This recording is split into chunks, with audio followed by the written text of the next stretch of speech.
Hello and welcome to BharatShakti.in. Today we are going to talk about the Kargil War, which was fought on the icy heights of Kargil way back in 1999.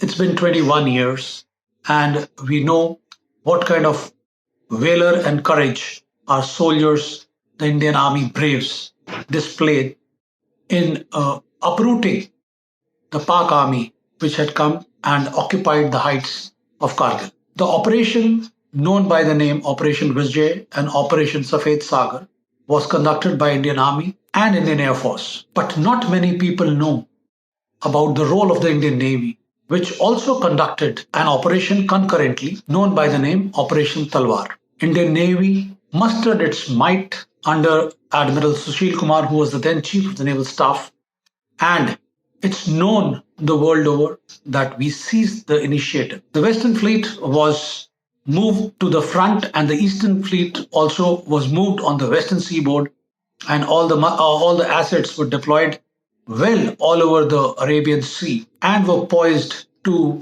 give the effect to what was happening in the upper heights of the country. To give you a better insight into all this, I have with me today Commodore Venugopal, who was at that time posted at Naval Headquarters in the Staff Requirement Department or the Directorate, and was very closely monitoring and doing duties in the Naval War Room. Commodore Venugopal is an alumnus of National Defence Academy, Defence Services Staff College, College of Naval Warfare, and Asia Pacific Center for Security Studies, Hawaii. He is an anti-submarine specialist, anti-submarine warfare specialist, who has held very important and prestigious appointments afloat and ashore. He has also commanded 3 warships of the Indian Navy at various stages in his career. The officer took premature retirement in 2007 and has settled down in Ooty. The point is that Commodore Venugopal was very much involved in the day-to-day happening, and today we will talk to him and try and get the sense of what the Indian Navy was doing when this war was being fought on the heights of Kargil. Welcome, Commodore Venugopal. Thank you, DK. Sir, before we set sail on this journey, we would like you to tell to our audience or listeners as to what was the composition of Indian Order of Battle during 1990. As far as the Indian Navy was concerned, we had the lineup of the Leander class of frigates, except Nilgiri, which was decommissioned by then, joined by INS Delhi, the only one, the Delhi class at that time. So surface lineup, I would say, was a very modest order of battle as far as if you look at today's Navy. However, the submarine fleet was a good number with about 9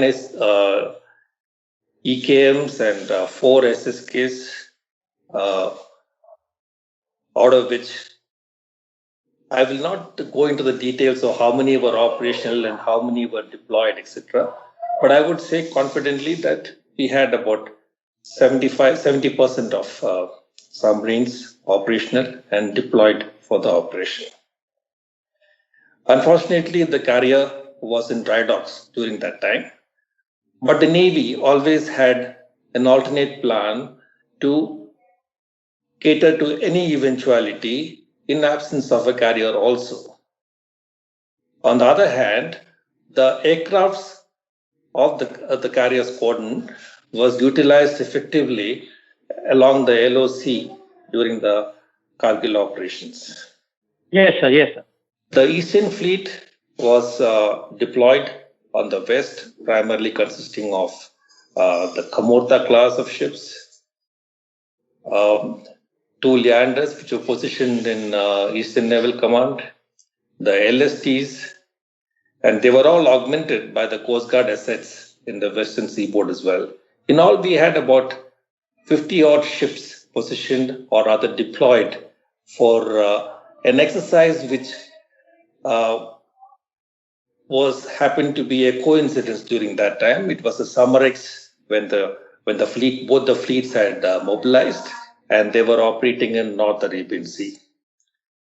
If you see the balance of power, we were way ahead of the Pakistan Navy in all respects. I remember, sir, I'll just interrupt you, sir. I remember very, very clearly. I was a young lieutenant commander on board Rana.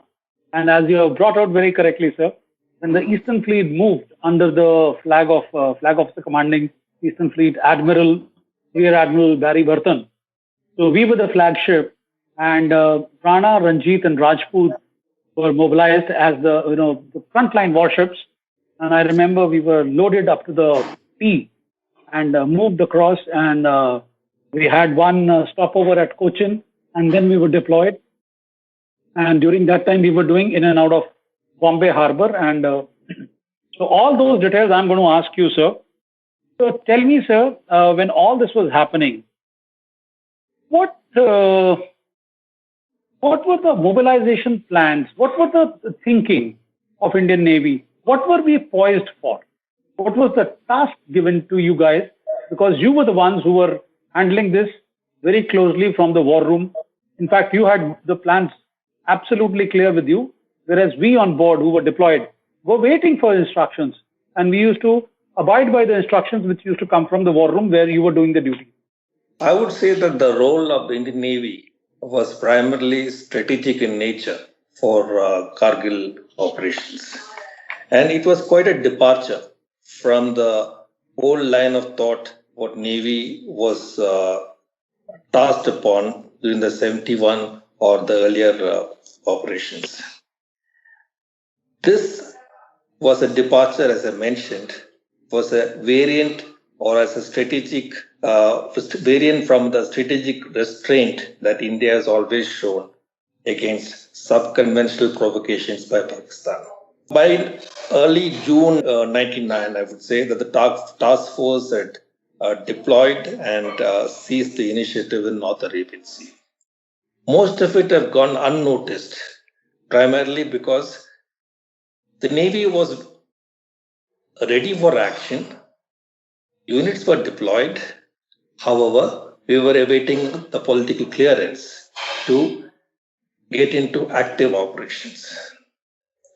Nevertheless, Pakistan got rattled by the deployment pattern that their warships were mainly confined to harbor, and as per the knowledge that we had at that time, most of the units were even shifted from Karachi for fear of another 71 type of attack on Karachi harbor. So the exercise, which was Summer X, a normal exercise which we do every year, Summer X, was well in place when the Kargil operation took place, and the ships were ready and with powder dry to transit into actual operation at the nod from the government. That's what. Sir, I'm interrupting you over here. I just want to know that did you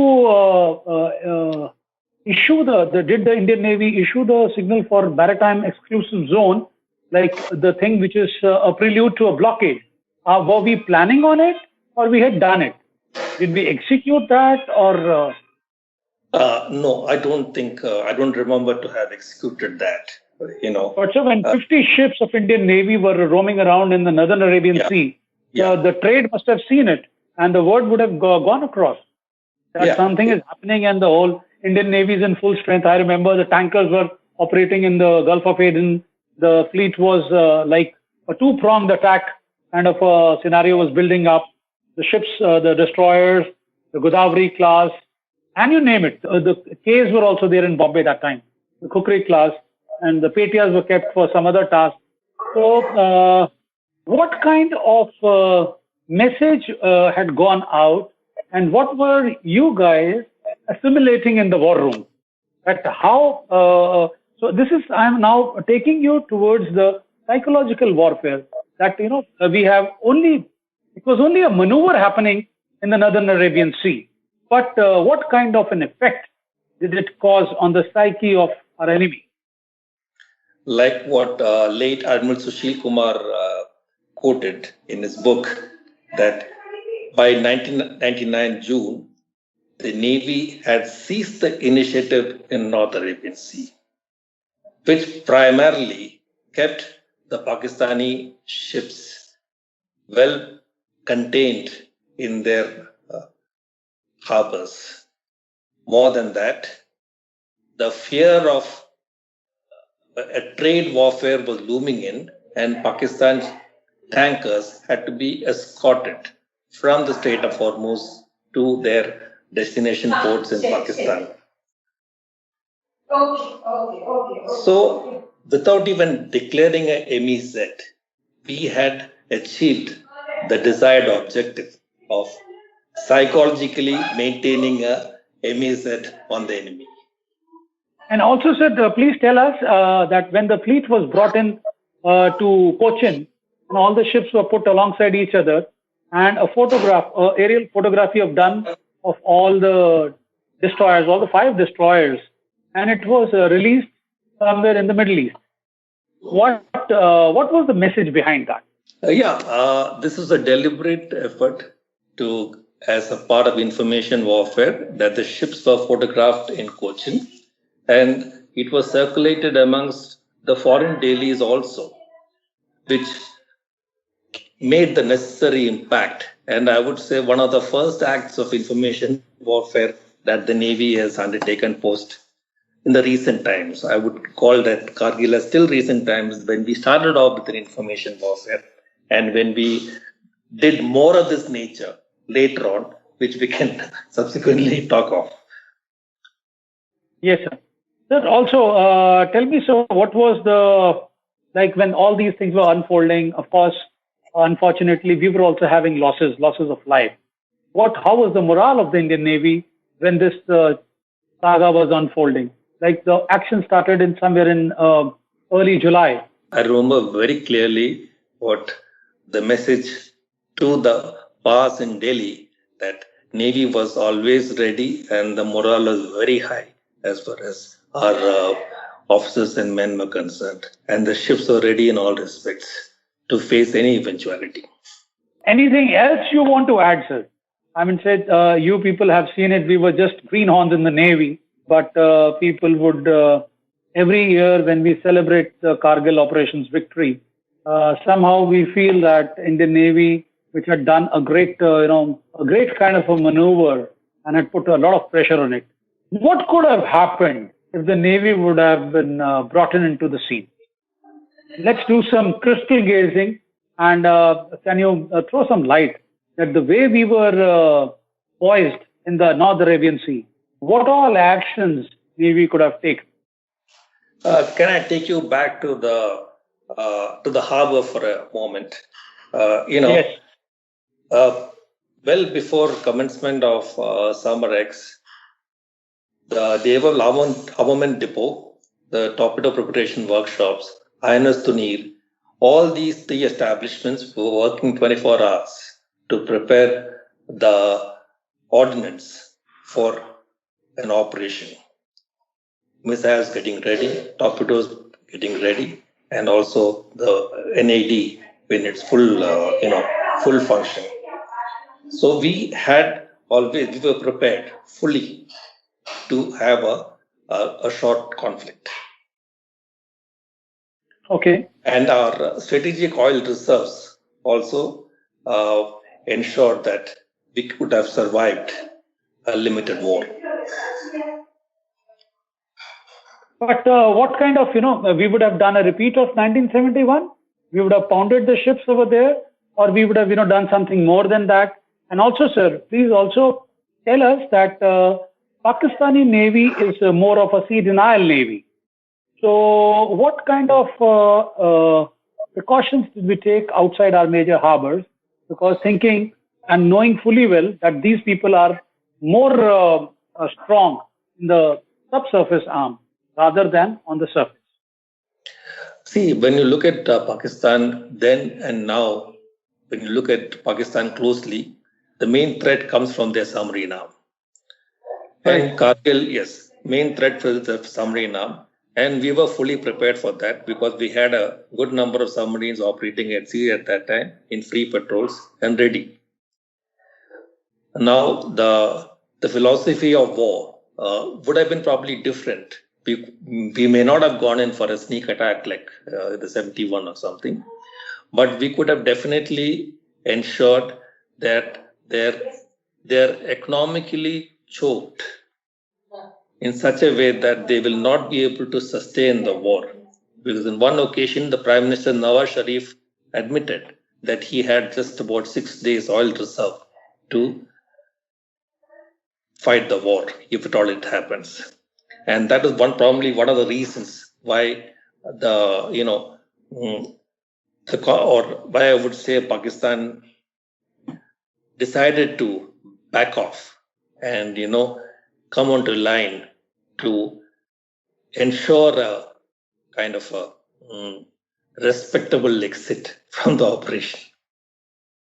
And sir, what kind of precautions did we take outside our own harbors? See, outside our own harbor, we had all the coastal, the coastal vessels, mainly the 1241Ps were there, the SNMs were operating, and the OPVs were operating off Bombay Harbor and off the VAs and VPs along the coast. So we were fairly well prepared as far as our coastal defense was concerned. Even we had those days we had our shore missile batteries also in place in Trata. Yes, sir. And they normally used to get deployed in Dwarka and that's right. To the forward area so that they can take on the enemy ships if they're trying to make sneak attacks. Yeah. And anything else you want to add on this operation, sir? Your closing comments? See, my closing comments would always be that in any Indo-Pak scenario, although Pakistan may think about a sea denial strategy using their subsurface forces, I would say that as long as they are dependent upon oil from the Gulf of Aden, from Strait of Hormuz, right up to their ports, it's very difficult for Pakistan to sustain any kind of even a limited war or a LECO in the maritime domain. And a lot will depend upon how the maritime domain, figures out in the scheme of things in a future conflict with Pakistan, and will whatever compromise or whatever disadvantages that we have faced on the land border will be neutralized by the advantage that we have over the maritime domain. With this, we come to the end of this show, sir. Thank you very much for your insight. Thank you. I don't think anybody has ever spoken on this operation, and we will use your knowledge and services, sir, and we'll try and unravel some of the stories of the Indian Navy which are not well known in the public domain. Thank you so much, sir. Thank you very much. Thank you very much. It's a pleasure.